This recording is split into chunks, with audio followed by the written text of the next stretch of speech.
नमस्कार, उज्जैन टीवी में आपका स्वागत है। आइए एक नजर डालते हैं उज्जैन शहर के मुख्य समाचारों पर। रिकॉर्ड तोड़ ठंड को देखते हुए कलेक्टर ने स्कूलों में 2 दिन के अवकाश की घोषणा की।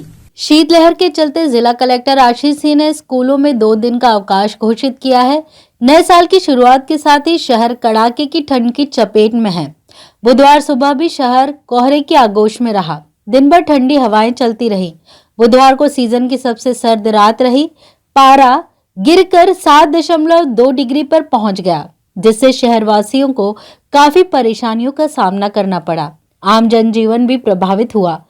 लगातार बढ़ रही ठंड को देखते हुए उज्जैन कलेक्टर आशीष सिंह ने 6 और 7 जनवरी का स्कूलों में अवकाश घोषित किया है। अवकाश सरकारी, निजी और आंगनवाड़ी सहित सीबीएसई स्कूलों की कक्षा 1 से 8वीं तक पर लागू होगा। देखिए, विगत 2 दिवस से तापमान में गिरावट लगातार देखी जा रही थी और आज धूप भी काफ़ी देर से निकली है और चारों तरफ से ये मांग आ रही थी स्कूल के संबंध में। इसीलिए इसको दृष्टिगत रखते हुए कल और परसों के लिए 2 दिन के लिए नर्सरी से लेकर 8वीं तक और सभी आंगनवाड़ी चाहे शासकीय विद्यालय के हों उनको बंद किया गया है। और अभी जो भी ठंड के हालात अगले 2 दिनों में बनेंगे उस आधार पर इतवार को आगे का निर्णय लिया जाएगा। शहर में पड़ रही है कड़ाके की ठंड, दिनचर्या हुई मुश्किल। दिन रात अलाव का सहारा ले रहे हैं लोग। उज्जैन में भी प्रदेश के अधिकांश शहरों की तरह कड़ाके की ठंड है। शहर को कोहरे ने अपने आगोश में ले लिया है। बीती रात एक बार फिर पारा गिरकर 8 डिग्री सेल्सियस पहुंचा। इससे आम जनजीवन प्रभावित हुआ। जनवरी माह में ठंड चरम पर है। बुधवार को तापमान और गिर गया। वैधशाला में न्यूनतम तापमान 8 डिग्री दर्ज किया गया। वहीं अल सुबह जब लोग जागे तो पूरे शहर में कोहरा था, जिससे शहर में आने जाने वाले लोगों को मुश्किलों का सामना करना पड़ा। अगले 24 घंटे में भी ठंड से राहत मिलने की संभावना कम है। रात के तापमान में 0.5 डिग्री की गिरावट आई। एकाएक बड़ी ठंड से जनजीवन ठिठुर गया। सुबह शाम अलाव चल रहे हैं। सड़कों और चौराहों पर अपनी गाड़ी से निकले लोगों को ठंड में काफी परेशानियों का सामना करना पड़ रहा है। ठंड और सर्द हवाओं का विपरीत असर लोगों की सेहत पर भी पड़ने लगा। तापमान गिरने और सर्द हवाओं के चलने से अंचल में ठंड बढ़ गई। जीवाजी वैधशाला के मौसम प्रेक्षक दीपक गुप्ता ने बताया कि अभी आने वाले 2-3 दिनों तक ठंड से राहत मिलने वाली नहीं है। वातावरण में उत्तर पूर्व की ओर से सर्द हवाएं लगातार आ रही हैं, जिसके कारण धूप में भी ठंड का एहसास होगा। अभी वर्तमान में उत्तर दिशा की ओर से काफ़ी ठंडी हवाएं 8 से 10 किलोमीटर प्रति घंटा की रफ्तार से चल रही, क्योंकि हमारे देश का जो उत्तरी इलाका है, उत्तर भारत में पिछले 3-4 दिनों में पश्चिमी विक्षोभ के कारण काफ़ी बर्फबारी हुई और बर्फबारी के कारण जो मैदानी इलाके हैं वहाँ पर काफ़ी ठंडी बर्फीली हवाएं आ रही, जिसके कारण तापमान में काफ़ी गिरावट हो चुकी है। अभी तापमान के संदर्भ में यदि हम बात करें तो इस सीज़न का भी अधिकतम तापमान सबसे कम 21 डिग्री पर कल पहुँच गया था और रात्रि के न्यूनतम तापमान की भी यदि हम बात करें तो न्यूनतम तापमान भी इस सीज़न का सबसे कम रात्रि का 8.0 पर पहुँच चुका है। वहीं शासकीय चिकित्सक विनीत अग्रवाल ने शरीर पर ठंड से होने वाले प्रभावों के विषय में कुछ यूं बताया। जी, जैसे ठंड के समय में आमतौर पे देखा जाता है कि जब ठंड ज़्यादा पड़ती है तो हमारे शरीर में जो हमारी ब्लड की नलियाँ रहती हैं, ब्लड वेसल्स रहते हैं, वो सिकुड़ जाते हैं। आम भाषा में बोले सिकुड़ना और मेडिकल भाषा में बोलते हैं कि कॉन्स्ट्रिक्ट हो जाती हैं, तो जिससे ब्लड प्रेशर, रक्तचाप बढ़ जाता है और हमारे जो ब्लड में क्लॉटिंग फैक्टर रहते हैं, जो ब्लड को क्लॉट करते हैं, उस तरह के जो फैक्टर रहते हैं वो हाइपर कोगुलेबल स्टेट में चले जाते हैं, या कह सकते हैं कि हम ब्लड ज़्यादा गाढ़ा हो जाता है। जैसे आम भाषा में कह सकते हैं कि ब्लड ज़्यादा गाढ़ा हो जाता है, तो क्लॉट बनने की समस्या या क्लॉट जमने की आशंका ज़्यादा बढ़ जाती है। तो इस तरह के मौसम में ब्रेन के स्ट्रोक, अटैक ज़्यादा आते हैं। जैसा आपने सुना होगा कि दिमाग में कहीं खून के थक्के जम गए, तो इस वजह से ब्रेन के अटैक आ गया। ब्रेन का, इसको हम कार्डियोवास्कुलर अटैक कहते हैं, जिसमें मरीज को लकवा आ जाना, पैरालिसिस हो जाना, इस तरह के लक्षण होते हैं। दूसरा, हार्ट संबंधित बीमारियां भी ज़्यादा बढ़ जाती हैं। हार्ट संबंधित बीमारियां से हार्ट अटैक आ जाना, मायोकार्डियल इन्फेक्शन, उसमें भी यही रहता है कि हार्ट की जो मेन नलियाँ रहती हैं उसमें क्लॉट जम जाता है। क्लॉट जमने की आशंका ज़्यादा बढ़ जाती है ऐसे मौसमों में, जैसे मैंने बताया फिर ब्लड गाढ़ा हो जाता है, क्लॉट बनने के चांसेस ज़्यादा बढ़ जाते हैं, तो अटैक आना, इस तरह की बीमारियां बढ़ जाती हैं। फिर श्वास संबंधित बीमारियां ऐसे मौसम में ज़्यादा बढ़ जाती हैं। श्वास के जो पहले से मरीज हैं उनके लक्षण और गंभीर हो जाते हैं, और श्वास के कुछ नए मरीज भी मिलने लग जाते हैं। एस्थमा हो गया और COPD हो गया, इस तरह की श्वास संबंधित बीमारियां ज़्यादा बढ़ जाती हैं ऐसे मौसम में। तो इस तरह की बीमारियां ज़्यादा देखने में आती हैं। सर कैसे बचा जा सकता है इस बीमारी से, किस तरह का व्यक्ति को किया करना चाहिए? सबसे पहले तो अगर ब्रेन अटैक या ब्रेन स्ट्रोक की बात करें हम, तो सबसे ज़रूरी है कि आपके घर में अगर कोई बुजुर्ग हैं या कुछ इस तरह के मरीज हैं जिनको पहले से ब्लड प्रेशर की दवाई चलती हो, या उनको पहले इस तरह का कोई अटैक आया हो, या उनको पहले इस तरह की कोई बीमारी से पीड़ित हो, कोई ब्लड पतला करने की, खून पतला करने की गोली खाते हो, तो उनको इस मौसम में ठंड से जितना हो सके बचा कर रखें, उनको घर में ही रखें। उनको ज़्यादा से ज़्यादा गर्म वस्त्रों का उपयोग करने के लिए बोलें। घर में हीटर जलाएं, ब्लोअर जलाएं, उसके पास बैठाएं। घर में उनको एक घर का जो माहौल हो वो थोड़ा उनका बॉडी टेम्परेचर मेंटेन करें, और जहाँ तक ज़रूरत हो उनको बाहर ना निकालें ऐसे मरीजों को। तो और अगर कुछ मामूली लक्षण उनको दिखने में आए, या किसी को भी कोई लक्षण दिखने में आए, तो उसको नज़रअंदाज ना करके, जैसे कॉमन लक्षण की बार बार अपने ब्लड प्रेशर की जांच कराएं नियमित रूप से। ऐसे मौसम में जहां आप महीने में एक बार कराते हैं, तो ऐसे मौसम में 7 दिन में एक बार आपकी ब्लड प्रेशर की जांच करा लें। जो मरीज पहले से ब्लड प्रेशर की दवाई खाते हैं खासकर वो। प्लस अगर कोई साधारण लक्षण दिखने में आता है, सिर दर्द है, तो उसको इग्नोर नहीं करें। ऐसा अगर हो सकता है कि वो कोई गंभीर बीमारी का रूप ले ले या गंभीर हो जाए, तो छोटे मोटे लक्षण, सिर दर्द होना, चक्कर आना, ऊपर देखने में भन्नाटी आना, या हाथ पाँव में झिंझनी हल्की सी फील होना, अगर इस तरह के कोई छोटे मोटे लक्षण आपके शरीर में आ रहे हैं, तो उसको नज़रअंदाज नहीं करते हुए डॉक्टर के पास तुरंत जाके उसकी जांच करवा लें कि कोई बड़ा खतरा टाला जा सके। 8 जनवरी से इंदौर में होने वाले प्रवासी भारतीय सम्मेलन व G20 समिट के यात्रियों के लिए उज्जैन प्रशासन भी जुटा तैयारियों में। मध्य प्रदेश के इंदौर में 8, 9 और 10 जनवरी को प्रवासी भारतीय सम्मेलन आयोजित हो रहा है। इसके बाद 11, 12 और 13 जनवरी को G20 समिट भी आयोजित होगी। इस दौरान बड़ी संख्या में प्रवासी भारतीय और फॉरेन डेलीगेट्स इंदौर पहुंचेंगे। इंदौर पहुंचने वाले सभी अतिथि उज्जैन आकर महाकाल लोक एवं भगवान महाकालेश्वर, काल भैरव और अन्य देव स्थानों का भ्रमण करेंगे।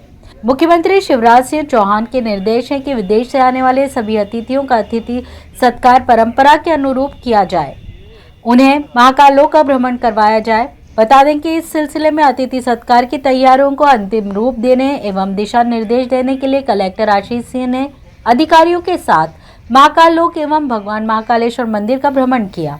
प्रवासी भारतीयों के लिए मन्नत गार्डन, पार्किंग एवं त्रिवेणी संग्रहालय पर हेल्प डेस्क और रिसेप्शन काउंटर स्थापित करने के लिए कलेक्टर द्वारा निर्देशित किया गया है। रिसेप्शन काउंटर पर गाइड उपलब्ध करवाने के निर्देश भी दिए गए हैं। कलेक्टर ने इसी के साथ अतिथियों को महाकाल लोक का भ्रमण करवाने और महाकालेश्वर मंदिर तक ले जाने के लिए डेडिकेटेड ई-कार्ट लगाने के लिए कहा है।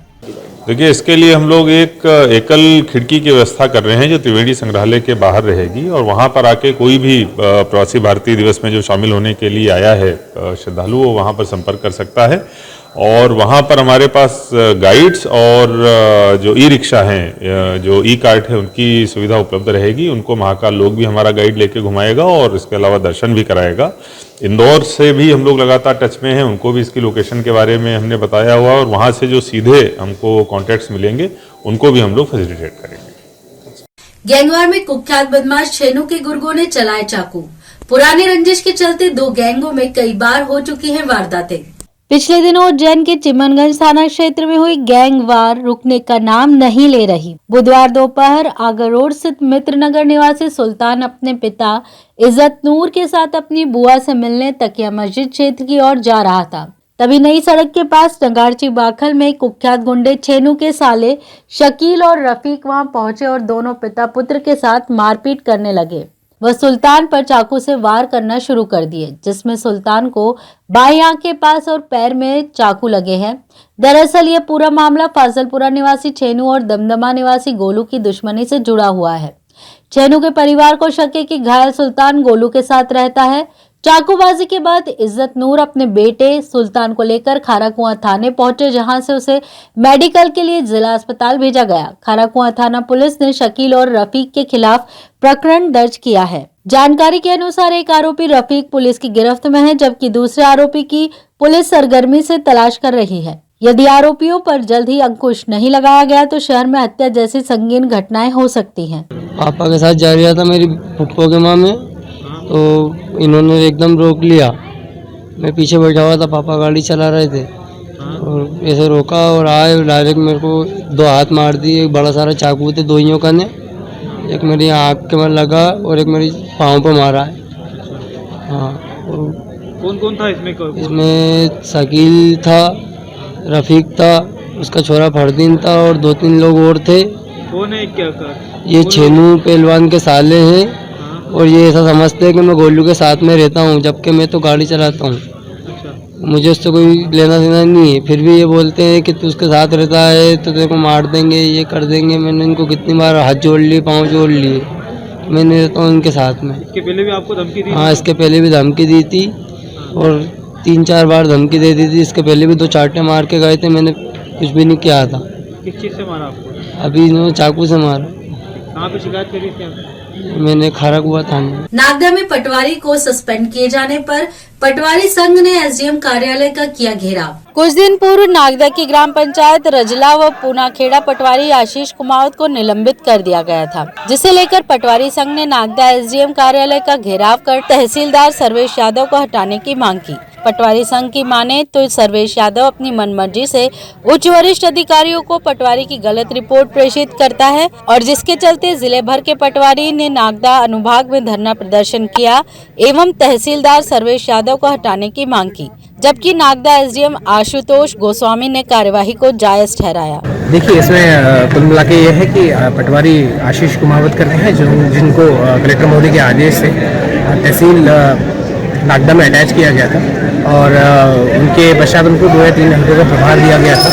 ऐसी जानकारी कई जगह से आ रही थी कि वो मौके पे उपस्थित नहीं होते हैं, कई 1-2 महीने से वो मौके पे नहीं आए हुए हैं। तो मेरे द्वारा भी और तहसीलदार साहब के द्वारा जब मौका जांच की है, सभी हिस्सों में जाके पूछा गया, वहाँ के कोटवारों से, वहाँ के जो मुख्य लोग हैं उनसे, किसान नेता हैं, उन सबको बुला के जब देखा गया तो पंचनामा वगैरह बनाया था हम लोगों ने उसमें और पाया गया था कि वो अनुपस्थित रहते हैं लंबे समय तक। और ऐसा इसके पूरे डॉक्यूमेंट्री एविडेंसेस हैं। इसके पूर्व भी जो स्वामित्व की जो विशेष योजना चल रही है सरकारी की, बड़ी महत्वपूर्ण योजना है जिसमें आबादी के प्रत्येक जो घर है उसकी मैपिंग किया जाना है। इस संबंध में भी जो इनके द्वारा जो दस्तावेज थे उस समय रहते प्रस्तुत नहीं किए गए थे। इसके अलावा सबसे महत्वपूर्ण चीज़ ये है कि जो अनुशासनहीनता इनके द्वारा की गई थी, जो व्हाट्सएप के ग्रुप होते हैं जिसमें कोई निर्देश डाला जाता है, तो उस संबंध में सभी लोगों को भड़काया जाता है, कोई भी नहीं जाएगा मीटिंग में, ऐसा करके सबको बोलना। और कोई शनिवार को जैसे कृष्णा साहब ने एक बार बैठक बुलाई थी 4 बजे, तो उसमें भी इन लोगों ने सबको भड़का के कोई भी बैठक में नहीं जाए करके छुट्टी का दिन है। कई बार यह होता है शासन का काम यदि हम लोग कर रहे हैं, कोई ऐसा निजी काम तो है नहीं, शासन का काम यदि है और ज़रूरत पड़ती है, ऐसी महसूस होती है तो बिल्कुल अधिकार है ऐसा बुलाने का। उस संबंध में बैठक बुलाई गई थी, इसका इनके द्वारा एक तरह से बहिष्कार किया गया। कई व्यक्तिगत आरोप भी इनके द्वारा लगाए गए हैं। जो तहसीलदार साहब हैं सर्वेश यादव जी पे, तो एक जांच का विषय है। इस संबंध में इनके द्वारा पेनड्राइव भी दी गई है, माननीय कलेक्टर महोदय के नाम में ज्ञापन दिया गया है, तो इस संबंध में उनको प्रेषित किया जाएगा। इसके अलावा चर्चा सूदखोर ने फल फ्रूट का ठेला लगाने वाले व्यक्ति को उधार दिए 4,000 रुपए के एवज में मांगे 10,000 रुपए, मना करने पर मारे चाकू। अमरनगर निवासी आकाश श्रीवास उम्र 25 वर्ष फलों का ठेला लगाकर फेरी लगाता है। उसने जय चौहान से 4,000 रुपए उधार लिए और उसके द्वारा जय चौहान को 6,000 रुपए वापस कर दिए गए। गौरतलब है कि जय चौहान ने फोन लगाकर आकाश को दारू गोदाम चौराहे पर बुलाया, उससे 4,000 रुपयों की मांग की। मना किए जाने पर जय चौहान ने अपने एक साथी के साथ मिलकर आकाश के बाएं पैर पर चाकू से वार किए। आकाश को घायल अवस्था में जिला अस्पताल में उपचार के लिए भर्ती करवाया गया। मैं मिलने गया तो वो मेरे से बात करने लगे, बोले वो पैसे दो। तो मैंने कहा कि पैसे, तो वो 4,000, तो मैं 4,000 6,000 देते दिया तुमको मैंने 15 दिन में मैं इतना ब्याज लगता है क्या? तो वो 4,000 चाहिए, बोले मेरे को अभी चाहिए। और वो मेरे में बात करी, वो पीछे जाकर उन्होंने चाकू मार दिए। कौन लोग थे? ये जय चौहान है हिरामीर की चाल का, एक उसका दोस्त है मायापुरी का। ये क्या करते हैं? या कुछ भी नहीं करता, घूमते फिरते है। कितने पैसे उधार लिए थे? 4,000 रुपये। 4,000 के कितने दिए आपने? 6,000 दे दिए हैं। वो 4 की ओर मांग कर जाता 15 दिन के अंदर ही। अच्छा, ठीक है। कहाँ पे हुई थी ये दारू गोदाम चौराहे पे। तो ये थे उज्जैन शहर के मुख्य समाचार। ऐसे ही ताजा खबरों के लिए देखते रहिए उज्जैन टीवी। उज्जैन टीवी का यूट्यूब चैनल लाइक और सब्सक्राइब करना ना भूलें। नमस्कार।